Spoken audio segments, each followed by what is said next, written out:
Welcome to Commission Ed, the Air Force Officer Podcast. Here we explore the training and development of America's leaders in the application of air power and the profession of arms. The views expressed are those of the hosts and do not reflect the official policy or position of the United States Air Force, Department of Defense, or the U.S. government.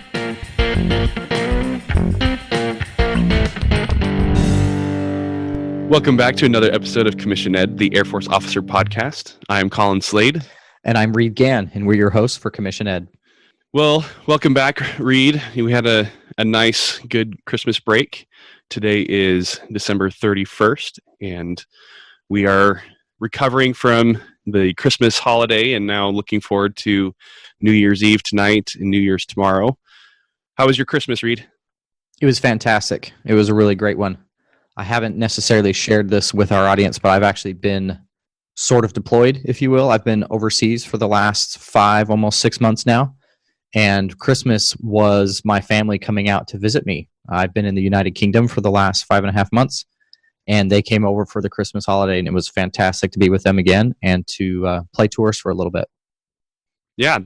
Give us some highlights, some of the things that you and your family were able to go see and do during the time that they were there visiting you. Well, first and foremost, just being together again. That's the biggest gift for me. We spent a bunch of time in London. We did a Harry Potter bus tour. We got to go see a lot of sites where the Harry Potter films were filmed. That was a lot of fun for both the kids and I. Were you on the night bus?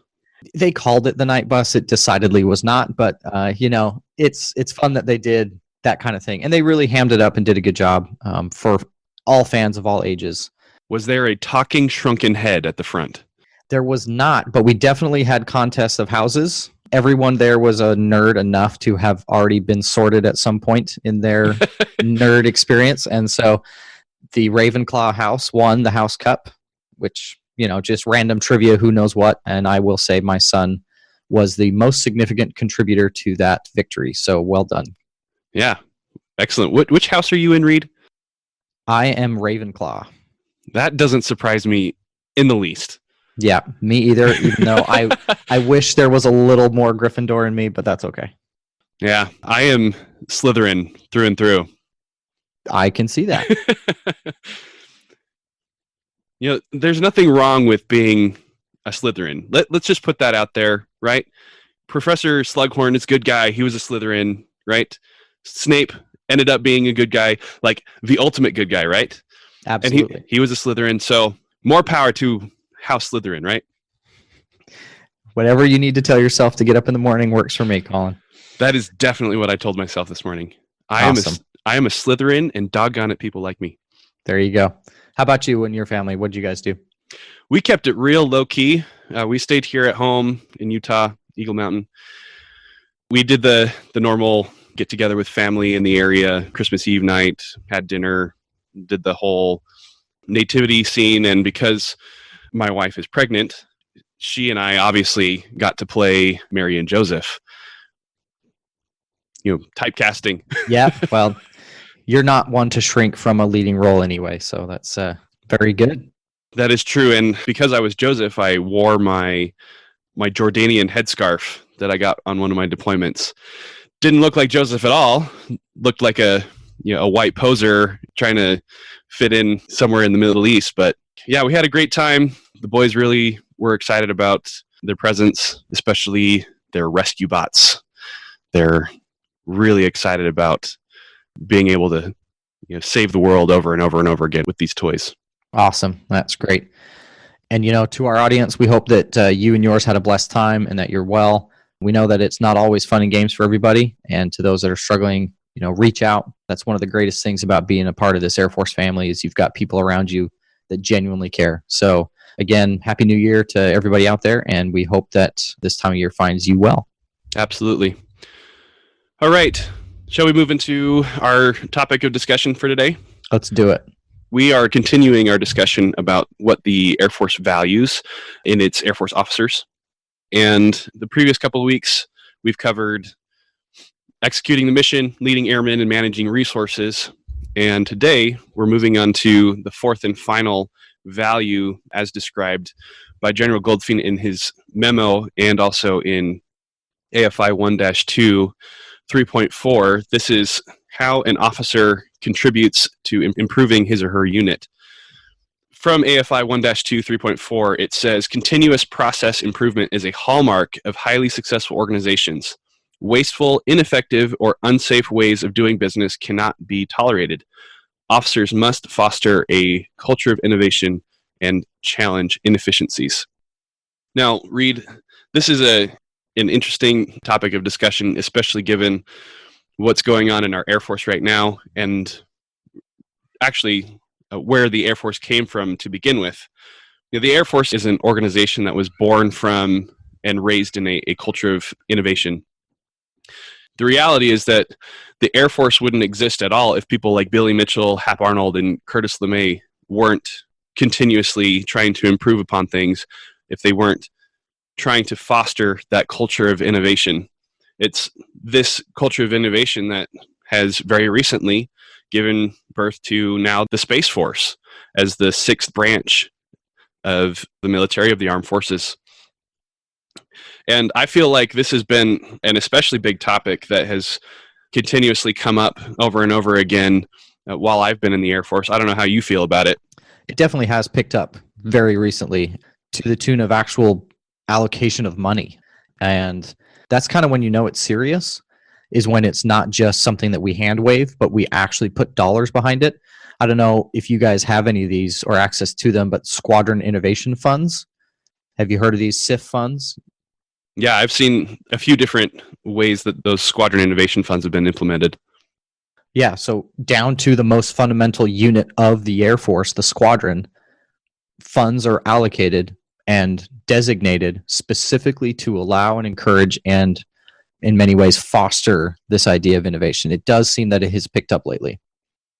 Yeah, and in addition to those Squadron Innovation Funds, there are a huge number of other programs and other special duty opportunities and TDYs that airmen, including officers, can go on and take advantage of in order to become better innovators themselves or to help their airmen develop that culture of innovation. In no particular order, here is just a taste of some of the programs that the Air Force currently has going that are focused in on this idea of innovation. Airmen Powered by Innovation, AFWorks and the Spark Tank, Kessel Run, Education with Industry, National Security Innovation Network, National Science Foundation Innovation Corps, and the Air Force Fellows. So in addition to those different programs and special duty opportunities, there are actual units and installations within the Air Force whose primary mission is innovation. First and foremost, Air Force Materiel Command. There's a major command whose entire job, its only mission, is to innovate and make the Air Force better.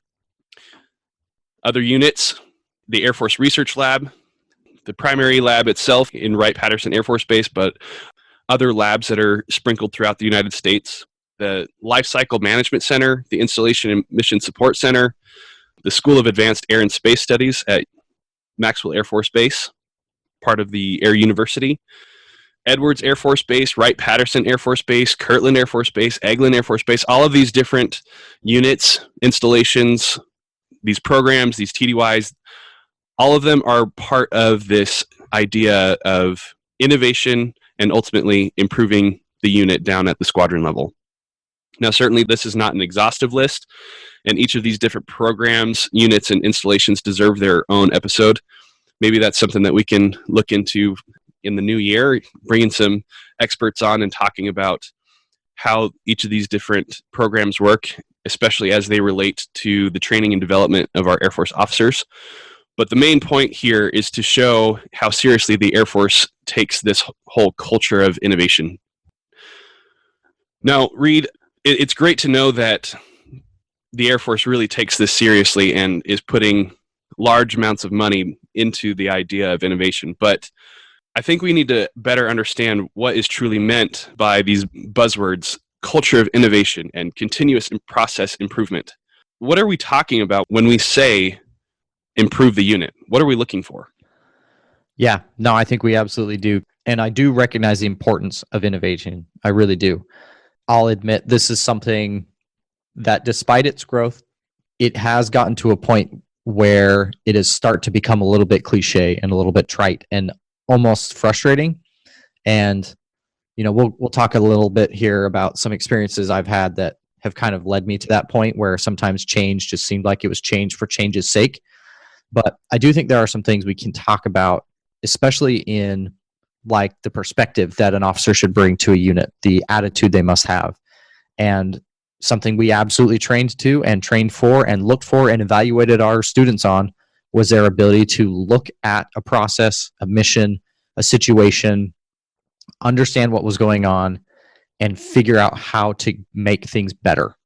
Just really good problem solving, I guess, is one thing that you could look at it as. Yeah, I think that is really what is at the heart here. At the center of it all, we're looking for officers who are problem solvers and can encourage their people to be problem solvers as well. Yeah, and create a culture of problem solving. I think that's one of the biggest things that we're trying to get out of this. And we'll talk about it. There's a time and a place to make things better, but you need to have an attitude of how can this be better? And that culture has to be fostered. You can't just say, oh, we care about this. You actually have to put in time and effort and money into making that a reality. Yeah, so really what we're looking for is officers who can think critically, that they're going to, like you said, look at the mission, the process, the set of circumstances, understand the major moving parts, recognize strengths, weaknesses, opportunities, threats, assets, and liabilities. We need them to be able to assess the situation and define the problem. What is the problem? What is it that needs to be solved? And then with that information, they're going to work with their people to develop a set of solutions. Then they have to make a decision. Once they've made that decision, or even better, empower their people to make the decision, then they need to act on that decision.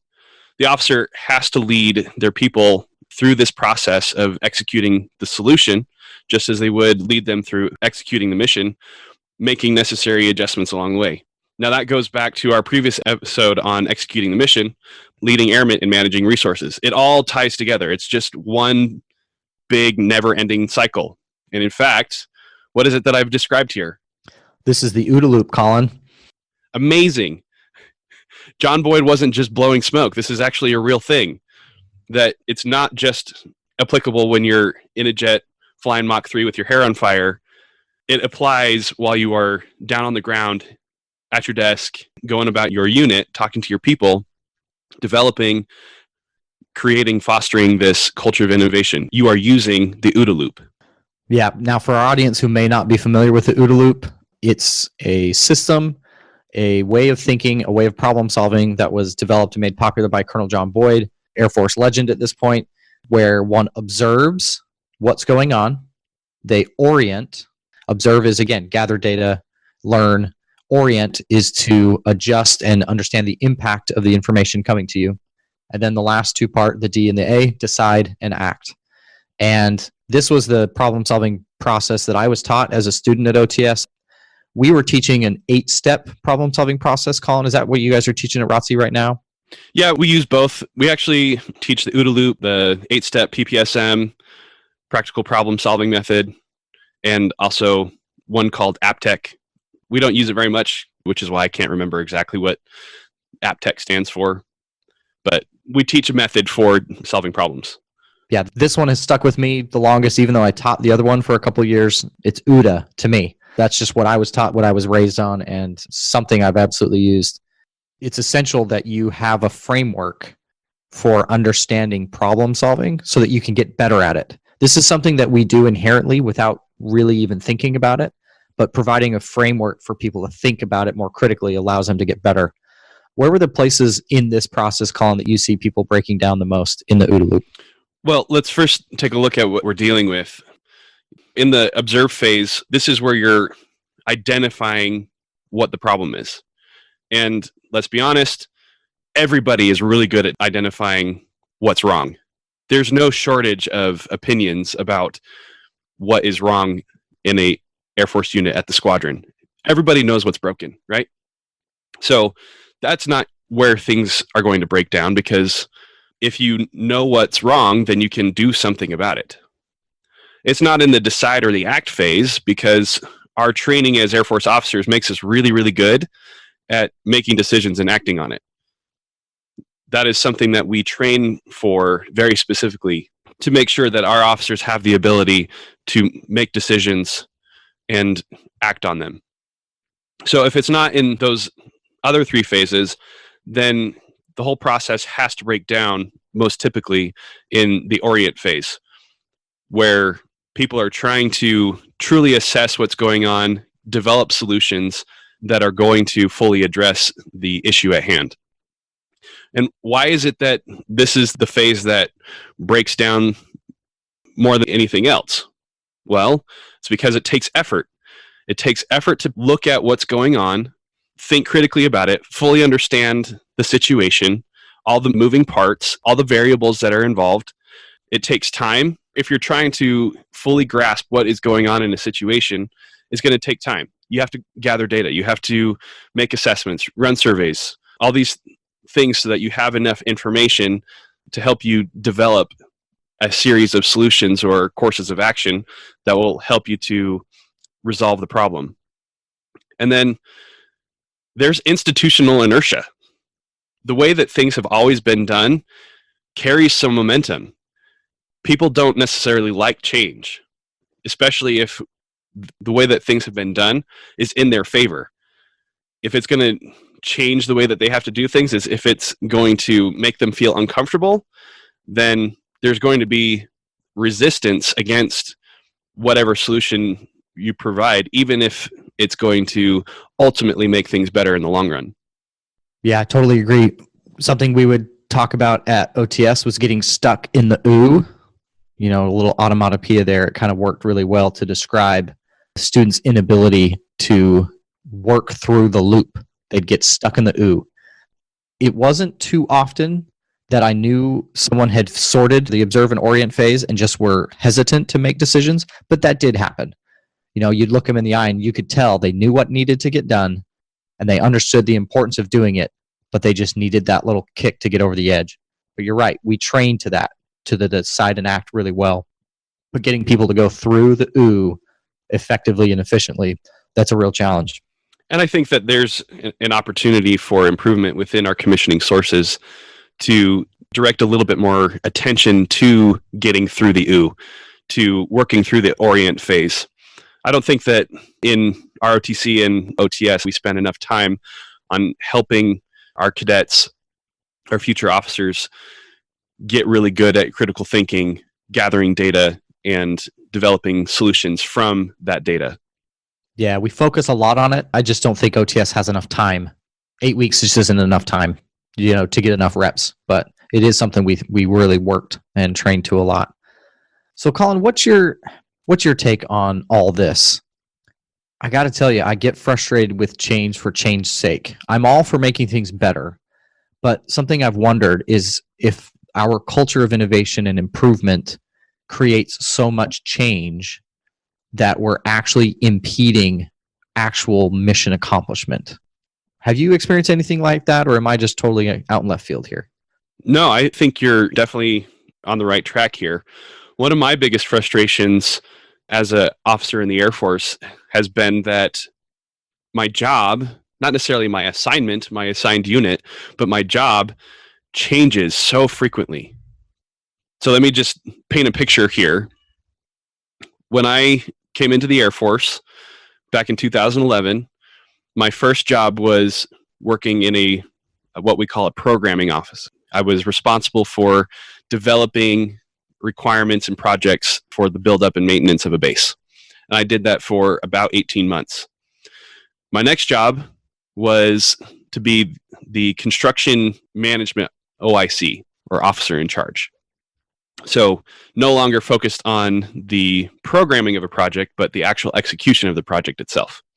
But I did that for only about 7 months before I deployed. And I was deployed for 6 months doing programming again, with a little bit of construction management. When I came back, I was a squadron section commander, and I did that for about 5 months before I was made a flight commander for the readiness and emergency management flight, which I did that for about 8 months until I deployed again for another 6 months, being the engineering flight commander. So in my first 4 years as an officer in the Air Force, I lost count, 7 different jobs. The longest one that I held was for 18 months, and that was my very first one. And that was because I was learning how to do everything. But after that, I was changing every 6, 7, 8 months. And that's not uncommon. It is very normal for officers to come in and be moved from job to job to job, even within the same unit. And what that does is it means that by the time that you learn what your job is, but by the time you get good at it, it's time for you to move on to the next one. So there's not really an opportunity for you to optimize anything that's going on because you've just barely learned how everything works. Plus, it also fosters this idea, if you're going to do something, you got to do it quick because you're going to move positions very soon. And so you get in, you take your first quick look at what's going on. You're like, okay, I got to change something so that I can feel like I've done something here in my specific job or responsibility. And I think that continues all the way up through your development as an officer. You know, you get to squadron command and you're in that job for only 2 years, sometimes only 1 if you're a deployed squadron commander. And you got to make some changes because that's what you've been raised in. And so I totally hear what you're saying here, that there's not very much opportunity for the optimization of the unit or the mission or the process. But instead, we're focused on some sort of big revolutionary or sweeping change that can be done as soon as we get our feet wet in whatever job we're doing. Yeah, I remember one particular experience where the unit I was in was involved in a change that was so drastic that it broke both units that were involved to the point of mission failure. And I understand that sometimes you have to break things in order to build and to change and to go forward, but you have to bring everyone else along. It's with you, right? A single unit is not an entity, an island in and of itself, right? It's connected to other units, which are connected to other units, right? We're all part of this big machine. And we had changed so drastically and so quickly that we didn't bring any of the other units along with us. I mean, it was impossible to. We just changed. And the people that were involved in the process, it was simply thrust upon them. And we led to mission failure. No joke, mission failure. We had a lot of people leave the Air Force. And pretty soon after the leadership involved in this change turned over, the new leaders came in and kind of saw this flaming dumpster fire of an organization that had been left. And they put things back exactly the way they used to be. And then they apologized out loud. These 206s, like, wow, we're really sorry you guys went through this. That's a really big deal. It was. And so I guess, how do we know where those lines are? Because yes, sometimes we do need revolutionary change. We do need to break things in order to really get going in the future. Billy Mitchell, sinking of naval vessels with aircraft. He got essentially court-martialed over that and other related things to his belief that air power was the future and was important. How do we know when we're being a Billy Mitchell, and how do we know when we should just sit down, be quiet, and and optimize? What are your thoughts on knowing where those lines are? Because as a person going through that experience, it was horrendous. It was violent and uncomfortable and really disenchanting. I have no idea. Oh, come on. Yeah. So, yeah, it's a really tough problem, right? How do we know where those lines are? And this gets into, I did another interview earlier today, and hopefully our audience, will be able to share it with them soon. But one of the things we talked about that is that sometimes being an officer, it means you have to operate in the gray a lot. There's a lot less black and white. And, I've asked, an 06 mentor of mine, sir, what do you do when you're not really sure what the right thing is? You're doing your best, but you're not really sure. There is no clear, yes, this is right, no, this is wrong. And this is kind of falls into that category for me. And what he said has really stuck with me. He said, if it's repeatable, if it maintains your reputation, if it's reputable, and is transparent. If you can do all of those things as you make this decision, then you're probably doing the right thing. And if you think about it, if in any way you have to hide what you're doing from either the people involved, from the leadership above, or to the side of you, if you have to hide that in any way, you're not being reputable or not being transparent, that's probably not the right thing to do.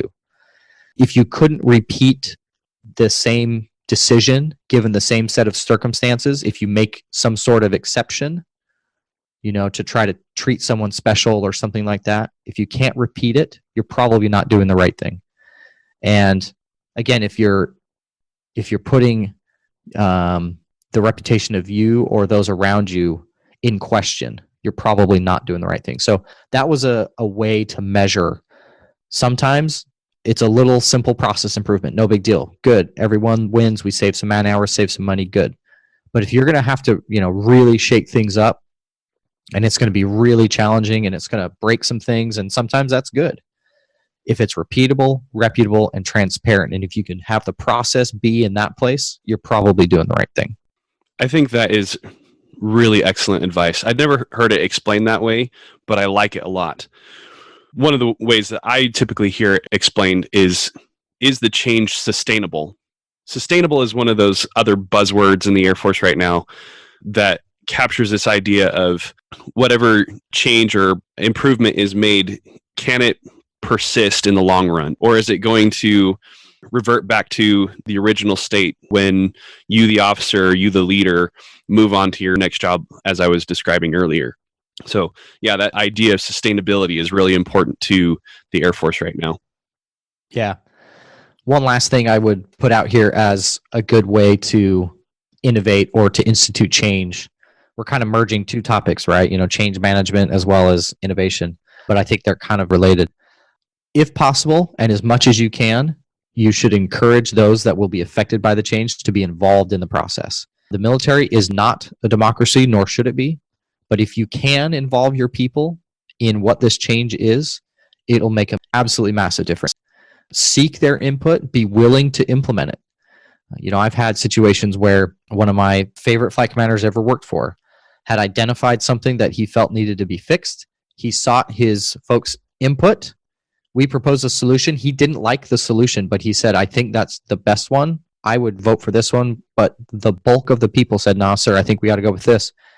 He took the risk of implementing that idea, and it worked out really well. And that was hugely influential to me as a follower and as a future leader, to see how much humility it takes to sometimes not be right, to have your people involved in that. He recognized he didn't have all the ideas, right, Colin? You were one person, I'm one person, but together we can have a much better solution. Another thing to do, if you can, is listen to history. Find a civilian, find maybe an older senior NCO who's been around the block a few times. Maybe this change or this new idea that you've got is just something that's already been done and isn't new at all. And I've avoided a lot of pain that way. Hey, I got this idea. What do you think, Chief? Oh, well, sir, that was tried 6 years ago, and this is the result that you haven't been thinking about. Oh, that's great stuff. So do you have any other ideas of how you can, involve your people or more effectively manage through change and innovation? Yeah, just real quick, I want to emphasize one thing here about using your people. I think that's one of the reasons why the enlisted tend to stay in an assignment much longer than the officers do. Their responsibility is to be the technical expert in their specific job. And with that responsibility, they stay in their assignments longer than the officer does. Not just in the assignment itself at a unit in a location, but they don't move jobs like I was describing earlier. They'll be in a shop for 2, 3, 4 years at a time, getting really, really proficient at that specific job. And so it's critical for you as the officer to engage your enlisted and your civilians, especially your civilians, because they're the institutional knowledge. They're the ones that have been there for 20, 30 years in some instances. They've seen you, that bright-eyed, bushy-tailed new lieutenant, that captain with all the bright ideas. They've seen you before many times over, which is a good thing. It's a bad thing in other circumstances. But what that means is there's nothing new under the sun. They've seen your idea most likely come through before. So it's really important that you engage them, like you were saying, Reed, because your people, your enlisted and your civilian personnel, have been in that assignment at that location for a lot longer than you have, and will continue to be there after you're gone.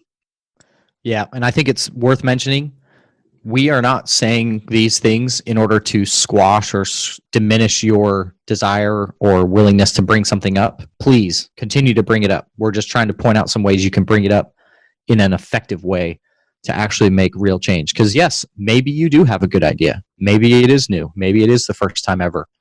And I've been parts of those as well. Not my ideas, but been around when those things happened. Yes, so please bring them up, but let's do it in the right way. You know, Colin, as we talk about all this, something that I continue to think about is, what does this look like still? I mean, we've talked about a lot of ideas, but I'm wondering how this is going to be captured on a piece of paper. How is this going to be recorded? How is it going to be measured? And I'm not really sure I know. And again, this is one of those, I'm sure there are people out there with great ideas, and I look forward to seeing what the guidance looks like.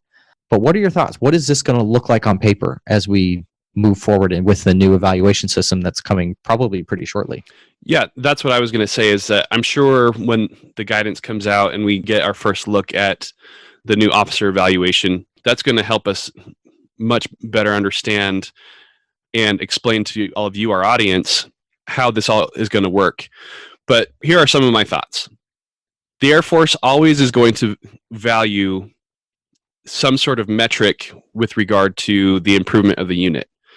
Number of dollars saved, number of man hours reduced, performance or equipment efficiency. Some sort of number is always going to be a requirement for measuring the improvement of the unit. But I know that that can only go so far, because when we're speaking in that regard, we're talking usually in some sort of way that's related to the STEM fields: science, technology, engineering, and mathematics. You know, what is the technology that we've leveraged? What is the software or information that we've implemented that has caused this money saved, manpower saved, uptick in performance, sortie generation or accuracy of munitions, projection of air power kind of stuff, right? But there are lots of things that the Air Force does that are not very measurable, especially when it comes to human relationships and the morale and welfare of our airmen, of the people that we're trying to lead and take care of. But there is still a lot of innovation that can be done there in improving people's work-life balance, their understanding and motivation toward the mission. I think we can still be innovators there, because, again, it's all about problem solving. It's all about identifying what the issue is, coming up with a set of solutions, and carrying it out in a way that improves the unit. And I don't know that that's very measurable. Yeah, it's going to be really curious. I'm not sure what it's going to look like. Maybe this is going to be a little bit intangible, and maybe it's trying to capture some of those things that we all know what right looks like. And I put looks in air quotes. Maybe this is going to be one of those ways we can tally up what becomes a quote unquote good officer. But I'm really looking forward to it. This is an exciting time. Again, I do think this captures part of the identity of what it means to be an airman. It definitely spoke to me as I was looking at joining the military and joining a service. This idea of continuous improvement, of getting better, of never settling, of excellence, that absolutely spoke to me when I was thinking about what I wanted to do with my life. So pretty exciting about this time, and I guess we'll just have to look forward to the guidance. Yeah, I wish I had better vision into the Pentagon's process on and timeline for when that's all going to come out. Maybe there's somebody out there in our audience or in our Facebook group that can provide a little bit more fidelity, a little bit more explanation of how this is all going to break down, and we'd love to share it with the rest of our audience. Well, be careful what you wish for, Colin. I don't think you want, a long-term assignment at the Pentagon as a captain. Well, I don't know. That might work out for me in my family at the moment, but And it would certainly help this podcast move forward. But yeah, I'm sure as, hopefully potential future FGOs, the Pentagon lies in our future. Well, Reed, I think that has been a good explanation of what it means to improve the unit, even if we're still a little unsure about how it's going to be captured on the future officer performance report. But even so, it is still something that we value. It's something that every officer needs to be a part of, either being the innovator themselves, being the problem solver, or more importantly, fostering that culture in helping their airmen be problem solvers and taking ownership of improving the unit. We hope that this information has been useful to all of you, our audience, in better understanding what it is that the Air Force values. This is the fourth value in the list provided by General Goldfein in his memo, and also that is outlined in AFI 1-2. As a review, we, as officers in the Air Force, value executing the mission, leading airmen, managing resources, and improving the unit. Our next episode that will come out next week is going to focus on how all of this is built on top of a foundation of impeccable character. We hope that you will join us for that episode. We hope that you will share this information with others that you think it will be useful to. And here's a little invitation. Help us to improve our podcast. Join our Facebook group, leave us a rating or review, send us your comments, your suggestions, your questions to airforceofficerpodcast@gmail.com or engage us on the social media. And we will do our best to make this podcast better for you, our listening audience. Thanks for listening to this week's episode of Commission Ed. Thank you for listening to Commission Ed, the Air Force Officer Podcast. The views and opinions of the authors expressed herein do not state or reflect those of the U.S. government and shall not be used for advertising or product endorsement purposes. Mention of any specific commercial products, process, or service by trade name, trademark, manufacturer, or otherwise does not necessarily constitute nor imply its endorsement, recommendation, or favoring by the U.S. government. The mention of companies by name is solely for the purpose of discussion and should not be implied as endorsement.